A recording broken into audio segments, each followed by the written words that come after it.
Welcome to The Lens with me, Sarah Travers. The Lens is a business in the community podcast in partnership with One Young World. So who are our guests today? Well, I'm delighted to introduce Pippa Clarke, Chair and Partner at Bishop Fleming Chartered Accountants, who are experts in accounting, audit, tax and advisory needs. And also Hamzah Sarwar, Global Social Impact and Partnerships Director at RECKITT, a multinational consumer goods company that produces health, hygiene and nutrition products. Now, in this episode, we'll be exploring how businesses can build a responsible business culture. We'll be finding out how our guests are using their personal passions for people to create workplaces that are agile and creative. Workplaces where people want to come to work every day.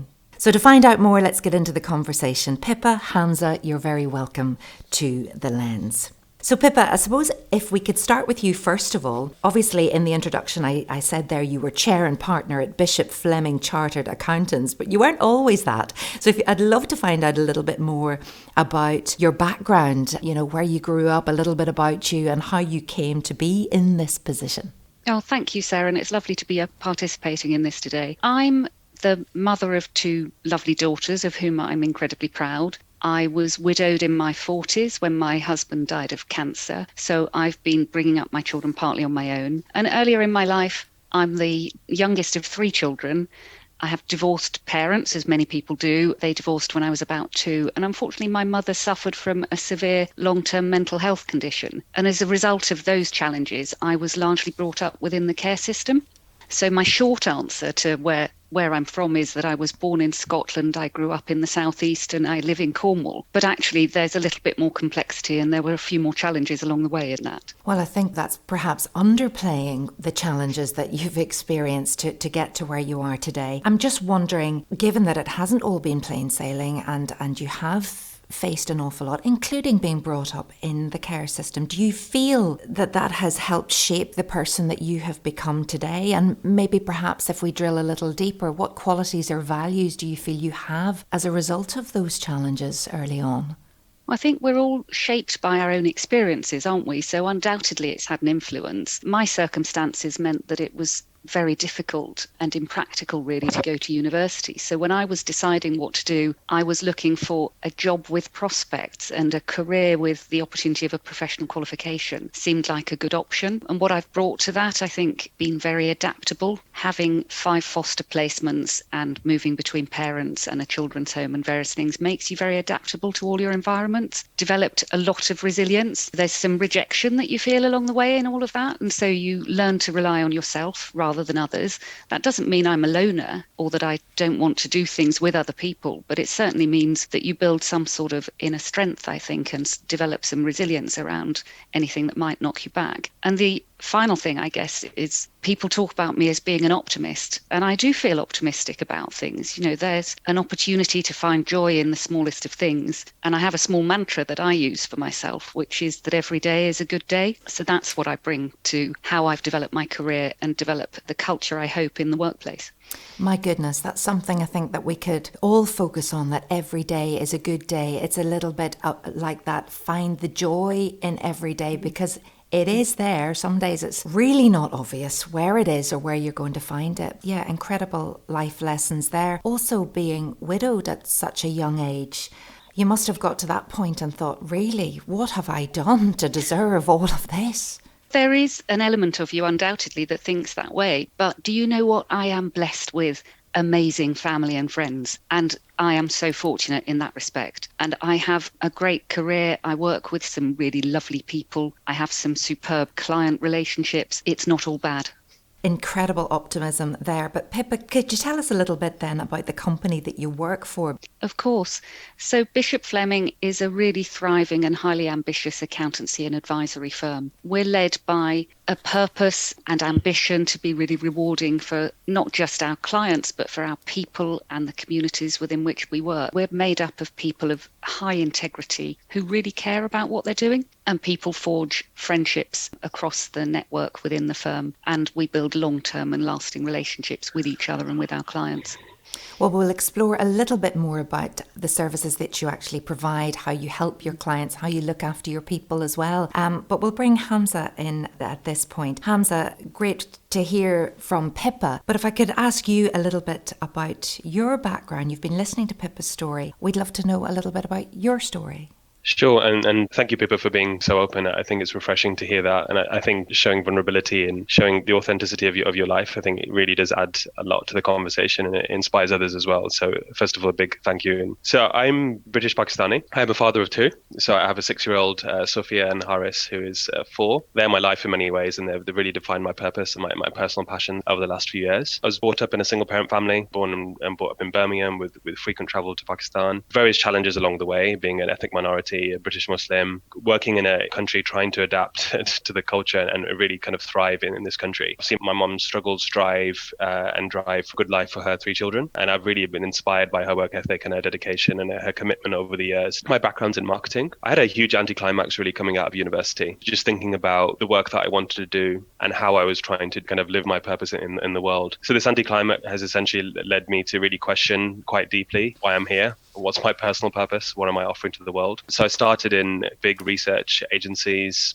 working with multinational clients such as Unilever, Mondelez International, who make Cadbury. I eventually made my way over to RECKITT. And RECKITT's a consumer goods company that makes brands such as Dettol, Nurofen, Durex, consumer healthcare brands. And initially started my career here on looking at consumer insights, strategy, and essentially working in marketing, working with big brands to help understand their audiences and affect change. And I think when my daughter was born, it really gave me an awakening, and it was almost an epiphany in terms of, what am I really doing with my ability and my gift, given all the state of the planet, the state of society, and the role of business in kind of creating a better world. I reflected a lot on that, and over the time, I was able to work on air pollution, which was really a tipping point in my career. Air pollution, takes more than 7 million lives prematurely every year. The company was looking at how they could tackle air pollution. Through that experience, I did lots of research in India and China, and I realized firsthand the power of business in affecting change in community. Through these experiences, I became a One Young World ambassador. For those who don't know One Young World, they essentially a youth leadership summit that happens on an annual basis. And it's an eye-opening experience. You hear from activists from all over the world. I came back from that inspired. I was able to create a new role as a global purpose director on Dettol, which was essentially the first time the company had ever had a social purpose role in one of its big brands. On the first week of the pandemic, I took this job thinking, Dettol being a hygiene brand, what are we going to do about this at a global level? So I spent a couple of years really trying to establish the brand's role in society, channel our resources for good, to affect change and drive change in a time where good hygiene was genuinely saving lives. I was asked to do it for the whole company. I'm looking at global impact and purpose for RECKITT, where I lead on our social impact investment fund, leading on our global partnerships to affect change. It's been quite a journey, starting off from the research world all the way through to now. What's so interesting, because we're talking today about building responsible workplace cultures, and what I'm hearing from both of you is how much you've been shaped by your life experience, and how much then that experience you have then been able to shape the jobs that you do today with purpose, aligned to your values. Pippa, I know that Bishop Fleming has just released its Responsible Business Report, and lots of people are talking about it because it looks really, really good. Share with us what responsible business looks like for you at Bishop Fleming. Really, I would describe it as absolutely embedded in our strategy and part of our DNA. We started a specific responsible business initiative, not because we were an irresponsible business, but because we already were a responsible business. So we started from a really good place. But what we have done is put more around it in terms of governance to make sure that it's reflected properly across all aspects of our business. And we're a growing business. So as you grow and get more people, it becomes harder for that to be embedded naturally by conversation. And so you do need more structure around it. So we focus on the business, the communities within which we work, the environment within which we work. We're reviewing it annually and reporting on that. We're using things like the Business in the Community tracker, and we develop clearer and more specific plans about areas of responsible business with clear accountabilities so that we can measure it. And we're doing things like measuring our carbon footprint, developing our strategy to achieve net zero, striving to do things like improving our inclusion and diversity, and acknowledging that this is a journey. We're not there with doing everything that we'd like to achieve. And the people side of that is really important. You referred to how important it is for individuals to feel they can be themselves at work. I hope that's something that we're getting right. For me, I'm particularly passionate about how we help people achieve their potential.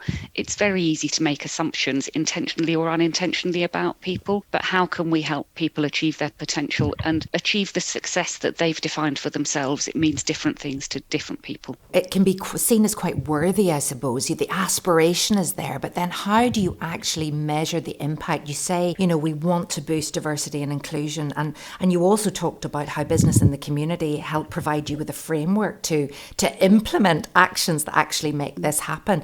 For those who maybe don't know about the tracker system or the framework, how beneficial has that been to you? Well, it really helped us because in filling out the tracker really honestly, we unpicked and uncovered all aspects of our business. It helped us to think about specific areas that we might not otherwise have covered, and also helped us to understand what was implicit in the business but needed to be more explicit. And I think that's one of the key changes that you can see from us having been through that tracker exercise, is that we are more explicit about those things.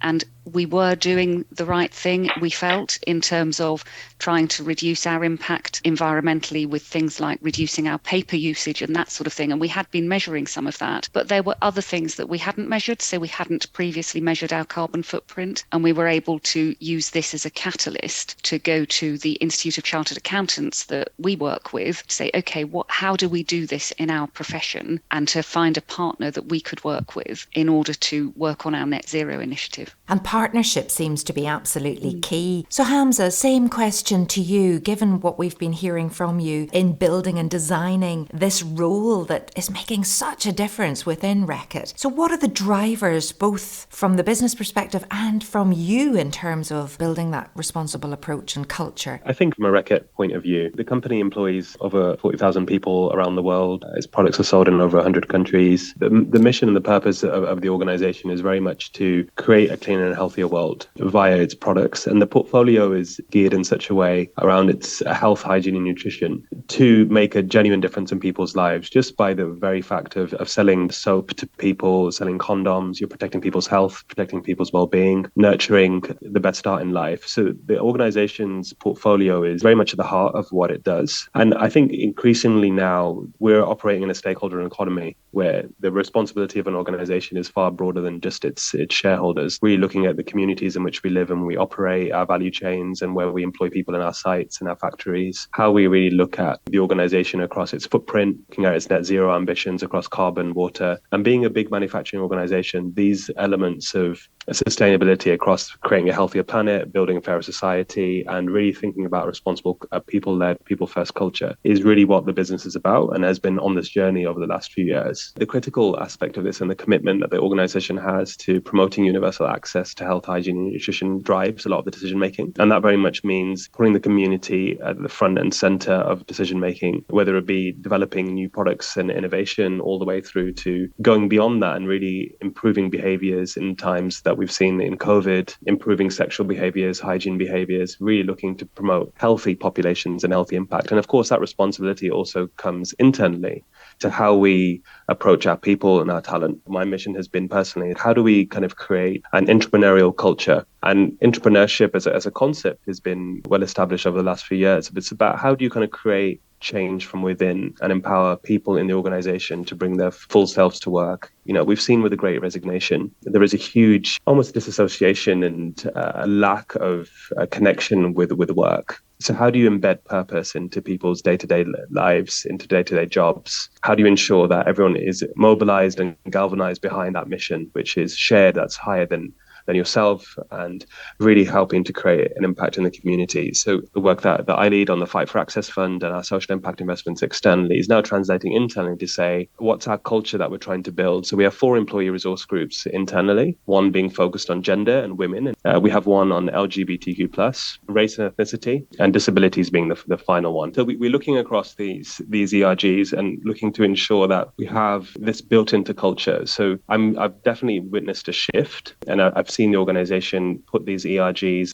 at the forefront. If I could go back to the brands that you actually manufacture, they are purpose-led brands, really big brands, very identifiable in the UK, Airwick, Clearasil, Dettol, Finish, Durex, all sorts of things that we are very, very familiar with. But it is that vision of them being now purpose-led brands, that they are helping make the planet healthier, make societies fairer. But I suppose in the UK, perhaps we're just not aware of what these brands are doing and the good that they're doing. You talked a little bit about the Dettol initiative, but if you could just outline, when these brands work with you and you help them, do you steer them towards the initiatives, or is it very much a collaborative approach? Yeah, absolutely. In my previous lives, I've been working on the likes of Dettol, as you mentioned. So each brand has its own, what we define as the purpose lock, which is a concept that kind of really came into existence about 3 years ago here at RECKITT, that each brand in the organization,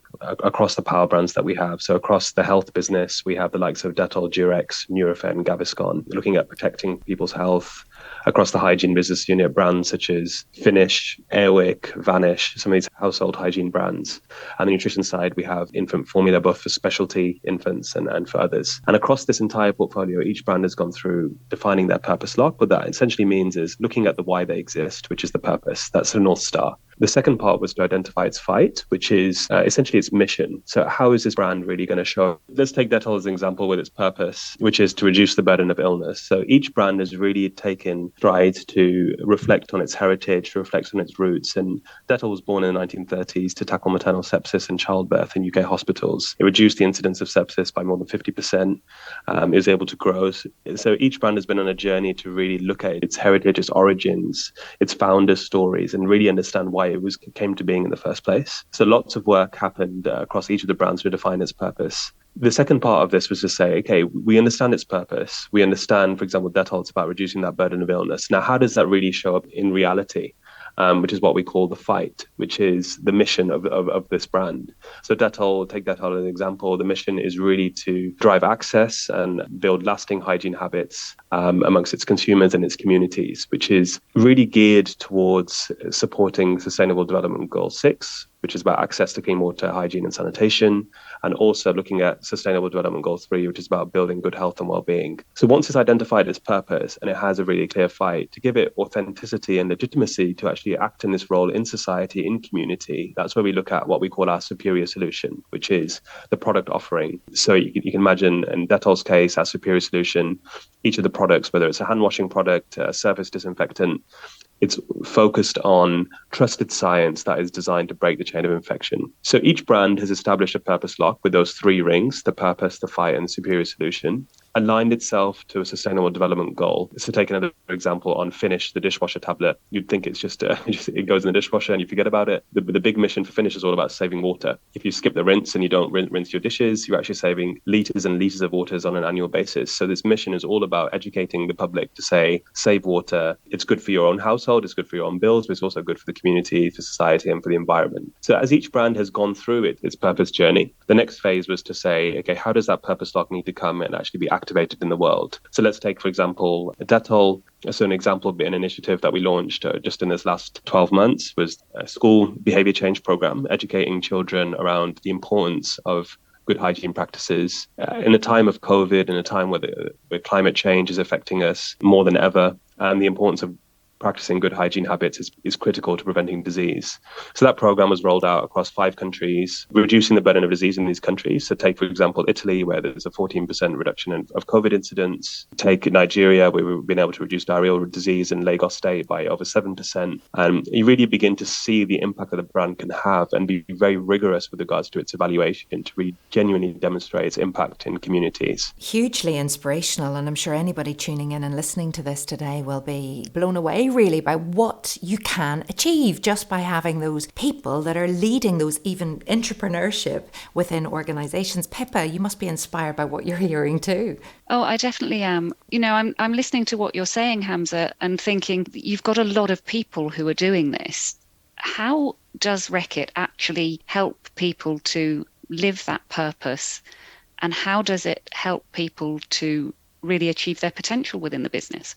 Thanks, Pippa. I think the challenge that we have is always creating the safe space for innovation, almost like your sandbox for people to experiment and innovate and to live their purpose. There's a lot of work that I've personally been leading to embed that entrepreneurial culture. One Young World is one of the key pathways that we have to enabling people to come back from a summit and have a safe space to work on purpose and innovation and really cultivating that spirit and that passion to really create change. So we've been working through a process with external partners like the League of Entrepreneurs, in which I'm a fellow, bringing them in to create these safe spaces, to upskill on entrepreneurial capabilities, to really begin to develop those functional, technical leadership development opportunities. We see that as one of the key levers for a select group of people at RECKITT. More broadly, there's increasing focus on social learning, and I think we've seen many roles within RECKITT now. I think what's really critical in the window that we are in the action, there are more and more roles which are anchored around purpose. We've relaunched a marketing academy this year where we've seen an opportunity for people to get upskilled on purpose and partnerships and really looking to activate that through the brands. So that huge emphasis on training, also creating those pathways to purpose with new roles being created around the organization, also training and leadership development, which is increasingly looking at how we can kind of bed that in through the academy and other means as well. The challenge has always been, how can you do that at scale? How can you integrate that through your company that employs so many people? That's the ongoing journey, Pippa, that we have. Pippa, if I could talk to you a little bit more about Bishop Fleming and the framework that you have now as a great example being shared by business in the community to help people with promoting a healthy business, healthy communities, healthy environment. You help your clients, and this is all underpinned, as you said before, by good governance. I'd love to talk to you a little bit about, how do you attract young people into your workplace? Why would they want to work for Bishop Fleming? And then what do you do to support them? Yes, of course. So we employ nearly 500 people, and we've got 8 offices spread across the southwest in the UK. We have a range of outreach programs. So we go into the schools, the colleges and the universities that are in the communities where we are. We also do things like having work experience placement weeks, and we encourage applicants to those weeks from all sorts of different schools. So we're in geography where we have a range of schools. Some of them are more advantaged and some less advantaged than others. And we get a mix of people coming on those work experience weeks. We also use social media campaigns to try and get the voice out there in front of young people where the young people are. And then we have our apprenticeship programme, of which we're enormously proud. We've developed that in-house, and that's open not just to graduates to enter the profession, but directly to school leavers. So every year we increase our headcount by approximately 15% by taking on school leavers and graduates.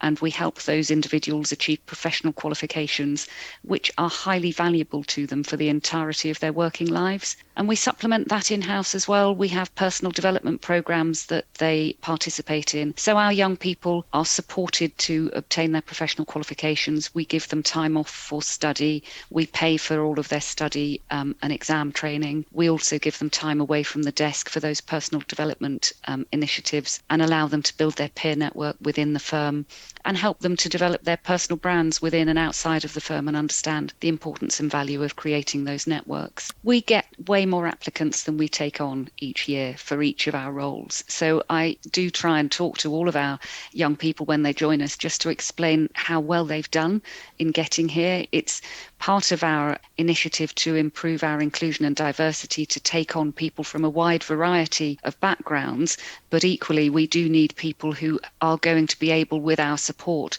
to do the work that we need them to do and to get through those professional qualifications. So there's an element of hard graft. How long does it take to actually be qualified? So if you join as a graduate, you can be qualified within either 3 or 4 years, depending on which pathway you're taking. And if you join as a school leaver, that can be then 5 or 6 years. And we supplement the school leaver programme with lots of rotations within the business to different parts of the business in an effort to try and help those young people who haven't had the experience of going to university actually develop a wider experience than they would have if they came in simply straight away to a relatively narrow role. And why do you think your clients want to work with you? What makes you stand out? That's a really good question. And we do ask our clients why they want to work with us. I think I referred earlier to the fact that I believe we have people of high integrity who really care. That, I think, makes a difference. So it's about our culture, and does that fit with the culture of those clients? So we're not going to be the right fit for everyone, and we know that. But where those two cultures align, it works really well.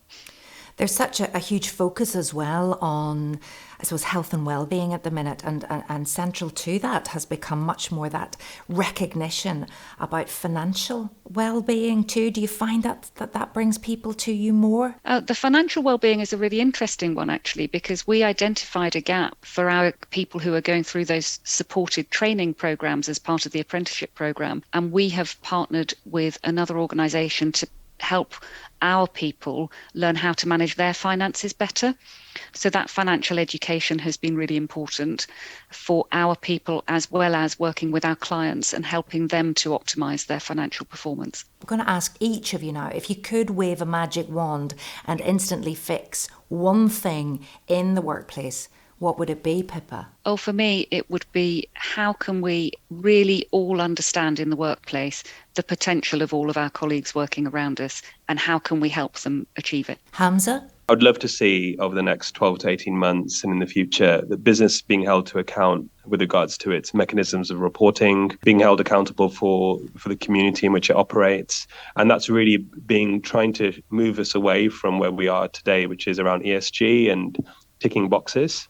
And Hamzah, would you have a question for Pippa? Yeah, absolutely. I mean, I was really interested on the youth and bringing in young people into the workplace. I was just interested to hear Pippa's experiences around that, around apprenticeship. Oh, I think it's an amazing opportunity for young people, and it's an amazing opportunity for us as a firm to bring really good people into the business. Our apprenticeship program has been running for about 3 years now. Prior to that, we didn't run it in-house. We still had a training program, and we have some really good experiences with people coming into the business, progressing their career. And there are lots of partners across the firm who have a variety of backgrounds. So the most senior people in our organisations, several of them have come in without having been to university and obtained a degree. Several of them have come in and joined the firm and grown and developed within the firm, as well as we have brought in people from outside. I'm in the privileged position now of I'm seeing the generation of my children coming into the profession. That's so energising to bring the young people in with the new ideas all the time. And because it's a large proportion of our workforce, I think it has a real impact, a really positive impact on the business. Because as you talked about, Hamzah, society is more concerned about all of these areas, such as what are we doing for our communities, for the environment, and rightly so. By having a high proportion of younger people in the business, that makes sure that all of us as business leaders keep that front and central. And both of you have talked about the university pathway not being either accessible for you, or you didn't want to do that. This is really heartening to hear, that you're managing to reach people and you're not going directly to the universities. But, you know, what message would you give to other businesses to think outside the box, Pippa? Well, I would really encourage you to embrace things like social media, and also to combine that with the old-fashioned methods, if you like, of actually going and talking to the schools in your communities, talking to the head teachers and the other teachers, and finding out the best way to connect with the young people that are in there, and what the schools would find valuable in terms of the business committing to do in terms of building some links and connections. And for careers at RECKITT, Hamzah, how do you recruit? Yeah, there's a huge focus on youth and bringing in pathways from university. We are increasingly seeing a focus on pathways, and there's a grand challenge that we run almost on an annual basis, looking to recruit young people from a variety of universities across 15 to 16 countries, where we offer opportunities for innovation, for young people to come present their ideas to leadership on new products, new solutions, new ways to innovate around the Sustainable Development Goals, to improve health via the product solutions that we offer. So that's been a really great breeding ground for us to see innovation from young people, to offer them opportunities to come and present to leadership. And we often hire some really great people through that across various universities. And I think apprenticeship schemes is something that I'm personally very passionate about and looking into for the next year. So I think Pippa's giving me some inspiration there to see how we can broaden our networks as well of people that we hire. Good, you'll be following up this conversation to find out a little more. I ask everybody this same question towards the end. As many people who tune into The Lens will know, Business in the Community is encouraging businesses to demonstrate how they're using their businesses to go faster, braver and bolder in their responsible business actions. So how is your business doing that? And personally, as responsible leaders, what are you committed to doing more of or less of in the coming year? Hamzah. So I think from a business perspective, I think it starts from it's really looking at its purpose to be bolder and braver, that the purpose is underpinning the heart of the organization. So a clearly articulated and engaging purpose to engage employees has been critical, but also to carry out the work in its community. Then I'd say there's 5 other factors. You look at the culture that we're creating and ensuring that we have the permission to experiment and fail, encouraging and rewarding collaboration, creating those places to explore and develop ideas. That links to talent, so how we're recruiting, rewarding, incentivizing and skills development, through to our operations with regards to how do we create those structured innovation processes and put people in our value chains at the heart of the solution, and really look at climate justice and social justice across the value chain. And then clearly linking to our leadership and strategy and our governance, which I think is really critical for how the business needs to be bolder and braver, which we're trying to embrace at RECKITT. So integrating the Sustainable Development Goals into the core strategy, ensuring that our leaders are engaged. From a personal perspective, I think continuing to monitor my own footprint is an important one, my carbon footprint. That continues to be a huge one for me and my family. I'm starting a gratitude diary this year. I'm just reminding myself on the importance of purpose and the importance of community. And I think that's my number one take up this year. And Pippa.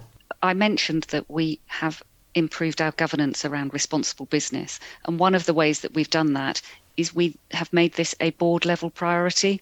So as chair of the board, I'm the sponsor for responsible business being on the agenda. This is part of a really core part of our strategy for better growth and the actions that we're deriving from that strategy. For instance, you can see it in how we're looking at streamlining our processes across various areas of the business at the moment.